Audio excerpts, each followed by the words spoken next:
So, Mr. President, I thank you for the time on the floor here today.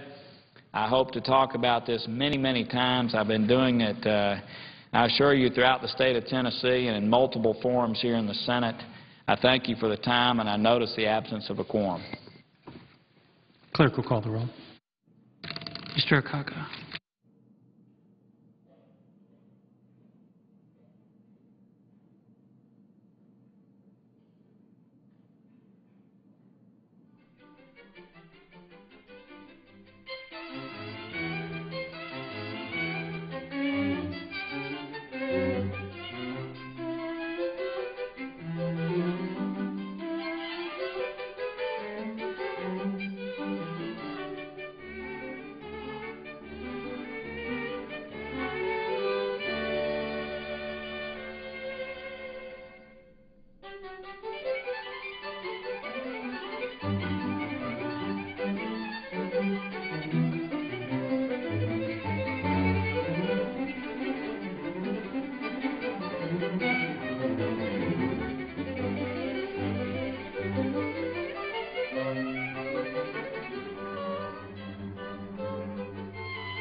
I'd like to ask unanimous consent that we dispense with the quorum call. Without objection. Mr. President, I had the opportunity to stand near you for the last several moments, and you had a couple of questions about the CAP Act that I was just talking about on the floor, and had some great questions about what does it take to overcome the CAP Act. In the event we were able to pass it, it's just a 10-page bill. It's very elegant. Doesn't have a lot of whereases. It's just a business document that takes us from where we are to where we need to be. But in essence, to override it would take two-thirds of those voting. So it would take two-thirds of the House and two-thirds of the Senate to actually override or get out of the straitjacket, if you will. Some of the questions that people have had in the past, there were previous bills that tried to, you had Graham-Rudman, you had other kinds of bills to try to really keep Washington fiscally focused. Those bills required 60 votes, and so this will be a higher threshold. So yes, if there was some type of national emergency and we needed to move beyond this straitjacket for a year or 6 months or something like that, with a 2/3 vote you could do that. But without that, I mean, 67 votes is a pretty tough threshold, and hopefully it's the kind of threshold necessary to keep the kind of discipline in place that we need. So it's a 10-page bill, again, very elegant. I think it lays out a solution for us that hopefully will be a part of anything that we do over the next several months. I think all of us, I know in talking with you over the last several days, traveling to these various countries, I think there are many people like you that came here, I know myself, came here to solve problems, not to message. And it seems like that in a body like this, look, it's tough to solve these kinds of problems, but the only way to do it is to offer a pragmatic solution. I know there are some people that are interested sometimes in messaging, okay? I've tried to offer something that I think will take us from a place that is very much out of line in spending to a place that is more appropriate. Mr. President, I might also say that I thought the President's Deficit Reduction Commission had some very good points as it relates to tax reform.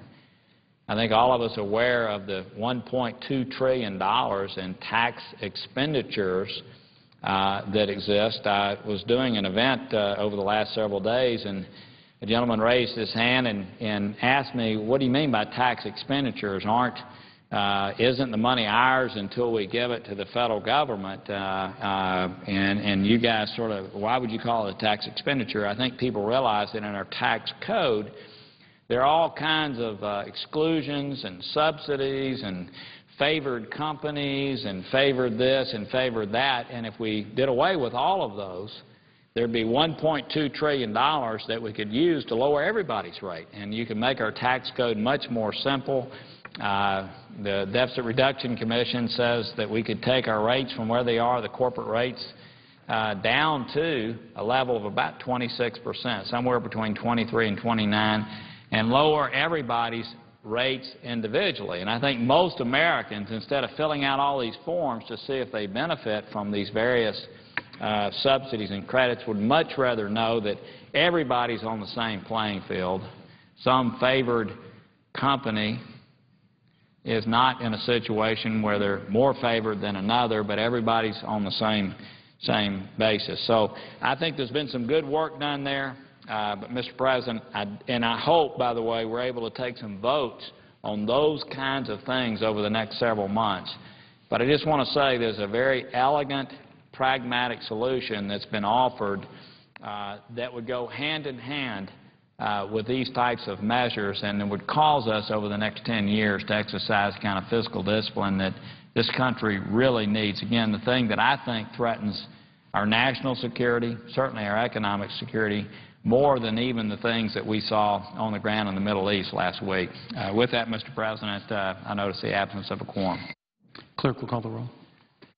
Mr. Akaka.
Senator from Vermont. I ask that this call of the quorum be dispensed with. Objection is heard. Then can we do a pass quorum? Mr. Alexander. Okay. Let's go to the leader.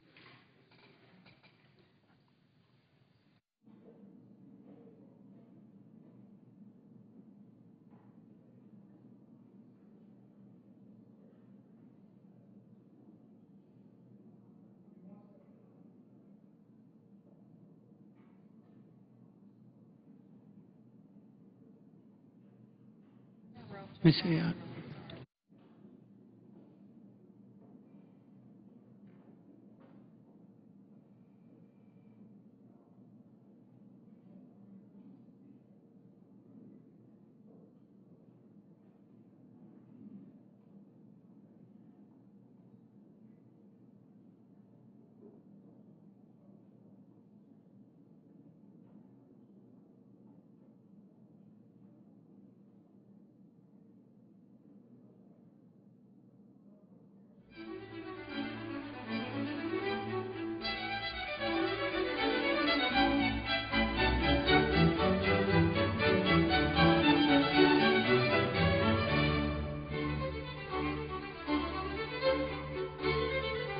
Mr. Bronson.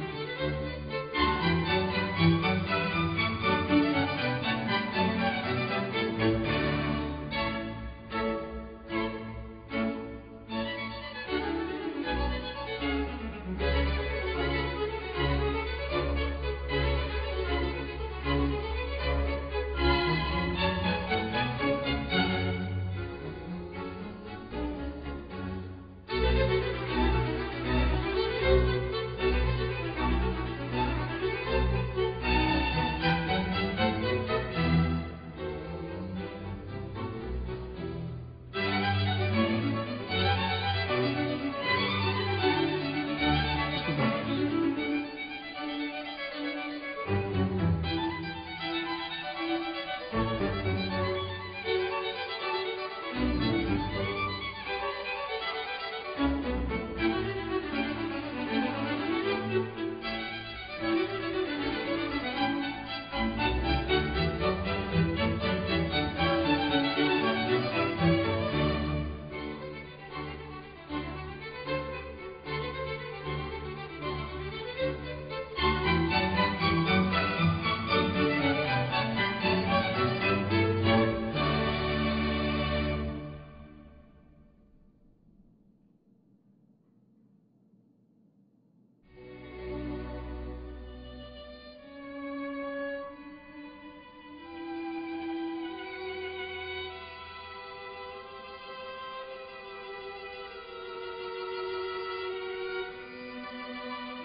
Mr. Begich.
It's unanimous consent that call the quorum be dispensed with. Is there an objection? Without objection, so ordered. Mr. President, Morning business is closed, and under the previous order, the Senate will now proceed to the consideration of S-23, which the clerk will report. Calendar number 6, S-23, a bill to amend Title 35, United States Code to provide for patent reform. consent that the rest of the bill the reading be dispensed with. Without objection. And, Mr. President, I ask unanimous consent to committee-reported amendments be agreed to. The motion is to reconsider, be considered made, laid upon the table, with no intervening action or debate. And further, that the amended version be considered original text for the purposes of further amendment. Is there an objection? Without objection. Mr. President, the Senate is today turning its attention to a measure that will help create jobs. That took care of the change.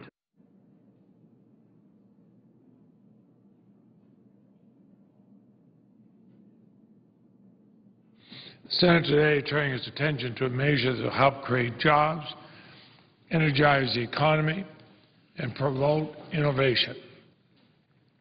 The Patent Reform Act is also come to be called the America Invents Act. Is a key part of any jobs agenda. We can help unleash innovation and promote American invention, all without adding a penny to the deficit. This is common sense and bipartisan legislation. During the next few days, the Senate can come together to pass this needed legislation, do so in a bipartisan manner that represents the finest traditions of the United States Senate. I thank the Majority Leader for proceeding to this measure and the Republican leader for his cooperation.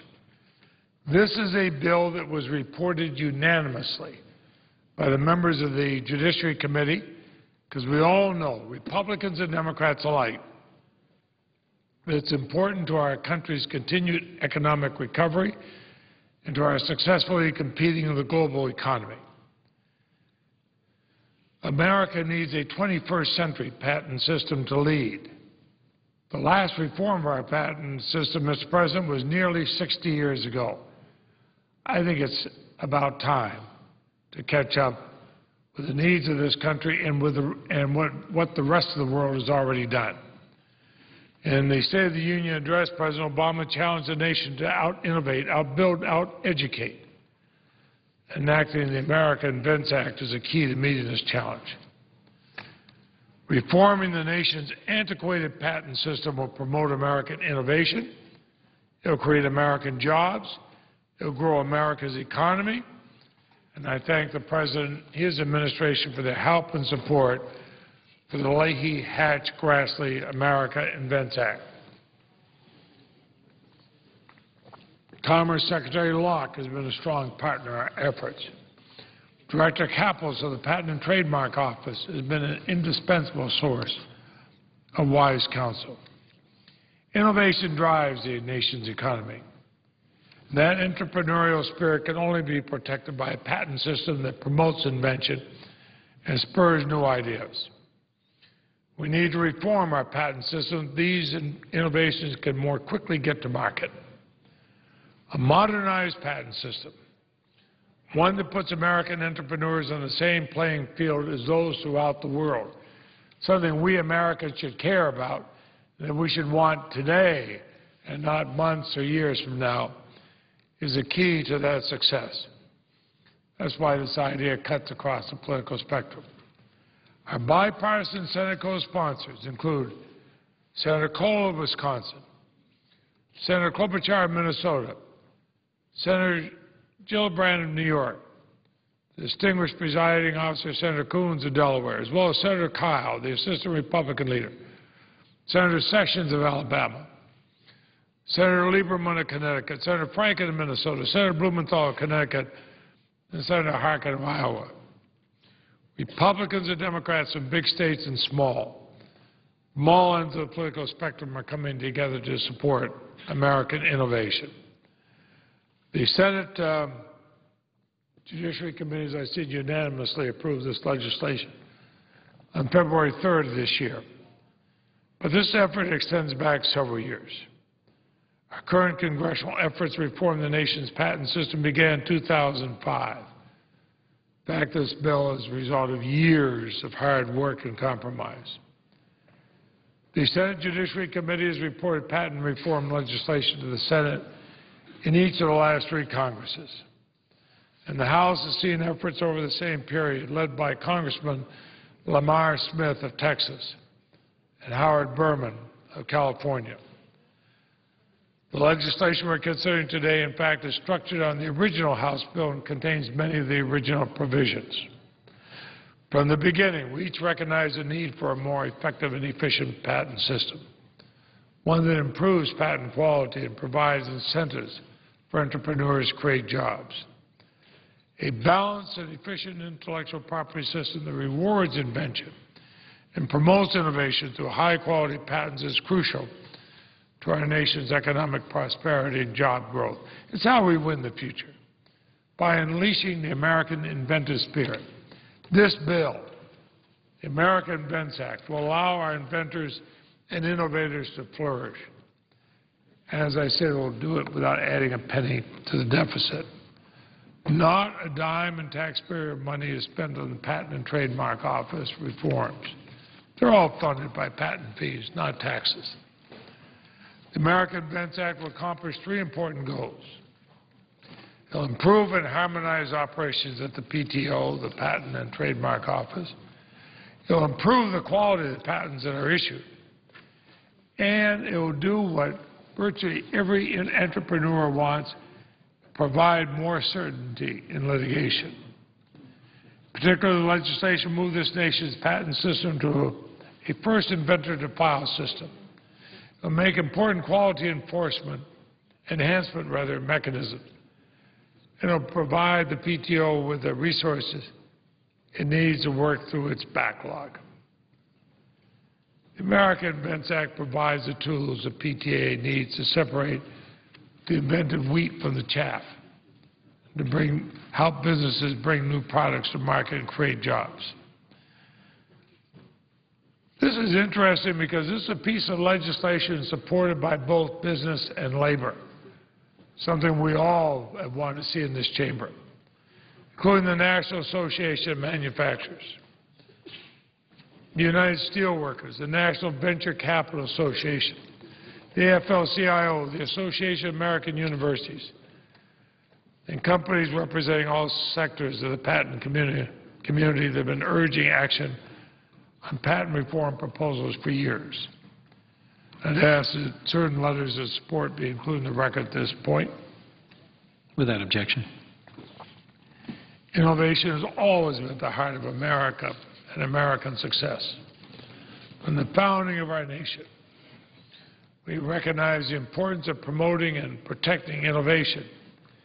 In fact, interestingly enough, this is one area actually in the Constitution, because the Constitution explicitly grants Congress the power to promote the progress in science and useful arts by securing for limited time to inventors the exclusive right to their respective discoveries. It's not a creature of the legislature, but an integral part of our Constitution. And the patent system plays a key role in encouraging innovation, bringing new products to market. The discoveries made by American inventors and research institutions, commercialized by our companies, and protected and promoted by our patent laws made our system the envy of the world.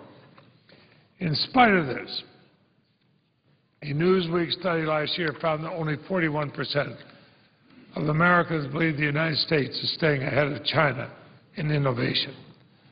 A Thomson Reuters analysis already predicted that China will outpace the United States in patent filings this year.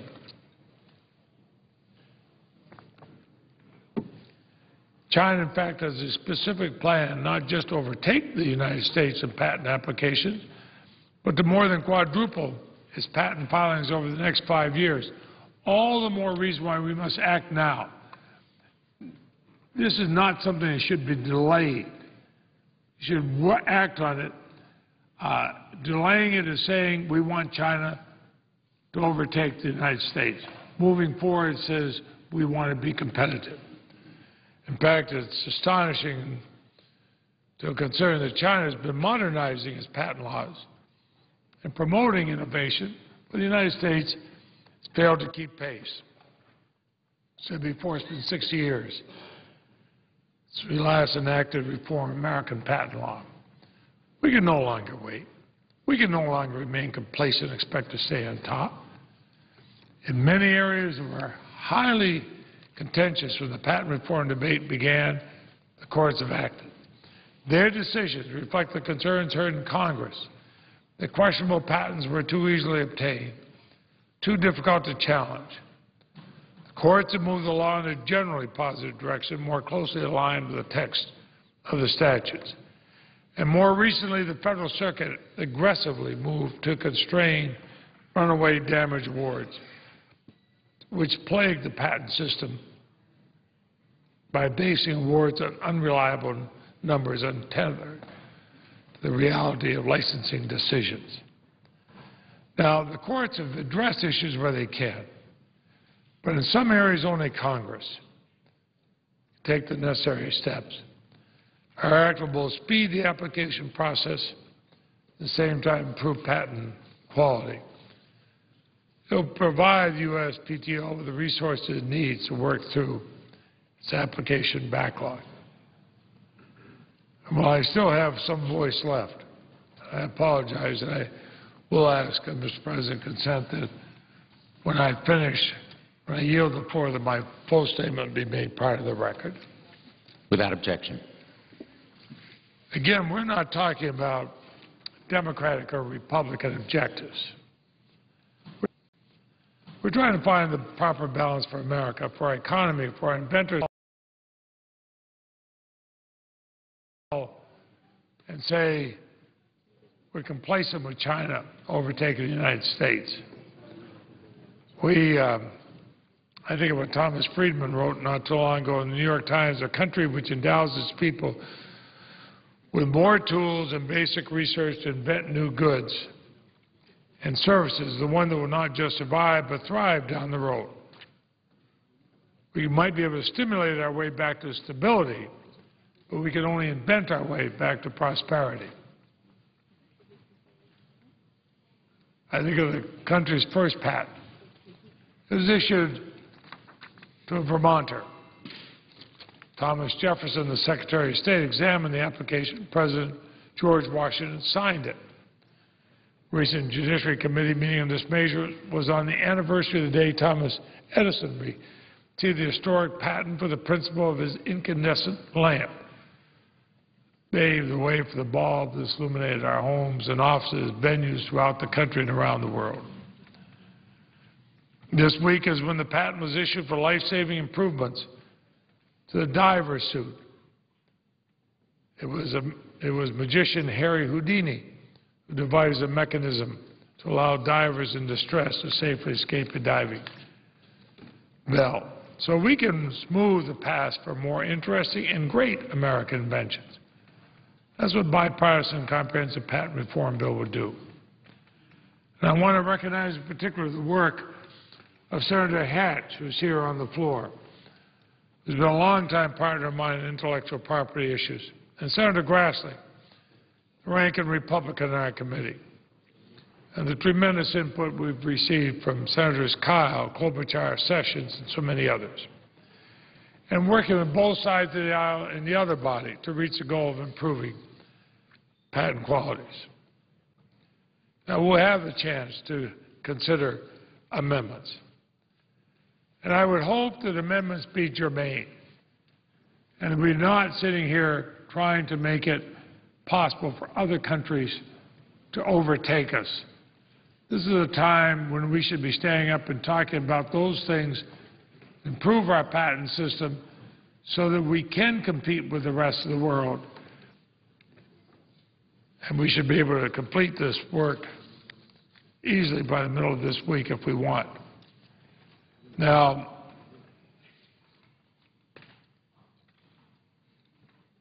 we should get our job done, and incidentally, I would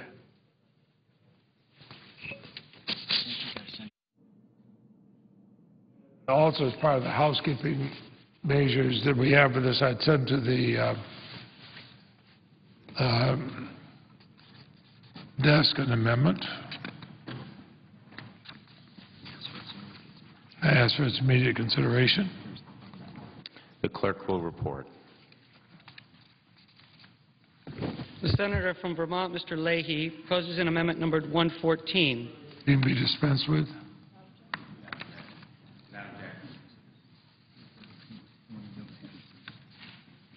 I can just accept it. And I send another amendment to the, no?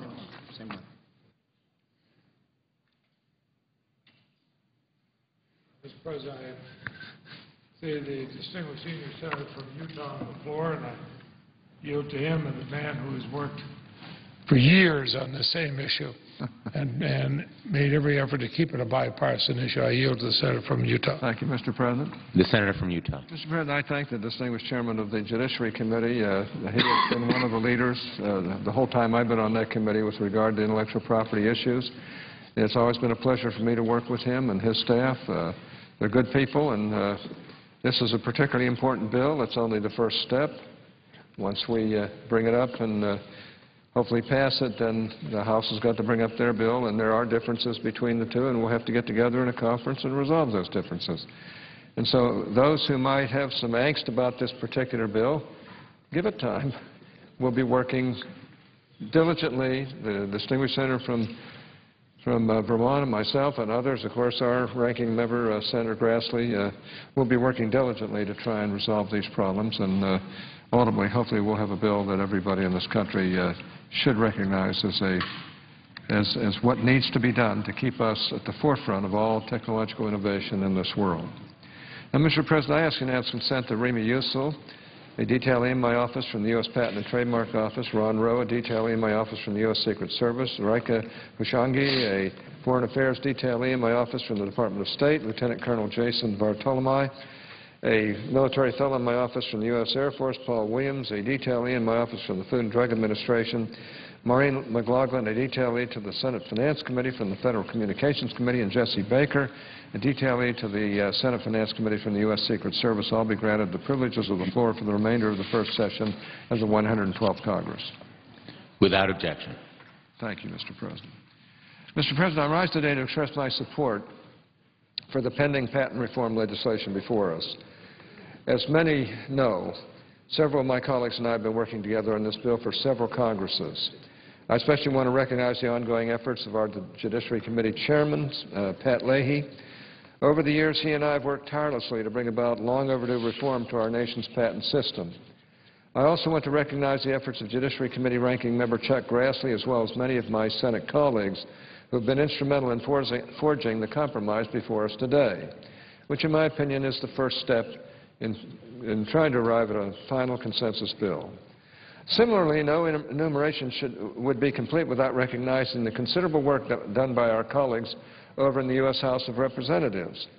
House Judiciary Committee Chairman Lamar Smith has been a leader on patent reform for many years. His vision, his expertise, his leadership are highly respected and especially appreciated by me, by my colleagues as well, and many throughout the patent community. Similarly, no enumeration would be complete without recognizing the considerable work done by our colleagues in the House of Representatives. House Judiciary Committee Chairman Lamar Smith has been a leader on patent reform legislation for many years. His vision and expertise and leadership are highly respected and appreciated by me, my colleagues, and many throughout the patent community. I also want to specifically acknowledge the invaluable contributions of Representatives John Conyers, Howard Berman, Bob Goodlatte, Howard Coble, Darrell Issa, and Zoe Lofgren over in the House. They've all been very, very effective people with regard to these very important issues. They've been stalwarts in underscoring the vital need to reform our patent system. I look forward to seeing the results of their process and working with them to complete this important task. They have been stalwarts in underscoring the vital need to reform our patent system. Now, most of us are are very familiar with the history of patent legislation, but it bears repeating that we have not had meaningful reform to our patent system in well over half a century. Not any meaningful reform whatsoever, even though many things have changed during these intervening years. A lot of the laws have changed, a lot of the technology has changed, a lot of innovation has occurred. Now, I'm not going to spend my time today on a history lesson. Instead, I urge everyone to consider not the past, but look forward to the future. And that future begins with examining our present. The nation's current economic situation requires that we take advantage of our ingenuity that has made America the economic envy of the world. For me, it's pretty simple. Patent reform is more than words on paper. It's about jobs and the positive impact they have on our economy. Chairman Lee understands this connection and has wisely named the bill the America Invents Act of 2011.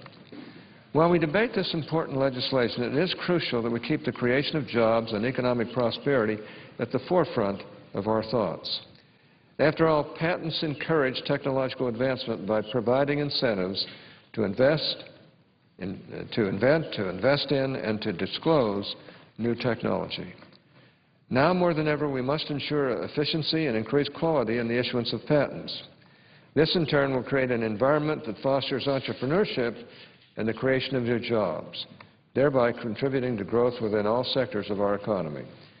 If you think about it, one single deployed patent has a ripple effect that works like this. A properly examined patent, promptly issued by the U.S. Patent and Trademark Office, creates jobs. Jobs that are dedicated to developing and producing new products and services.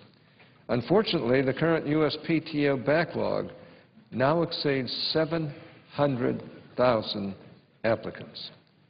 The sheer volume of patent applications not only reflects the vibrant, innovative spirit that has made America a worldwide leader in science, engineering, and technology, but the patent backlog also represents dynamic economic growth waiting to be unleashed.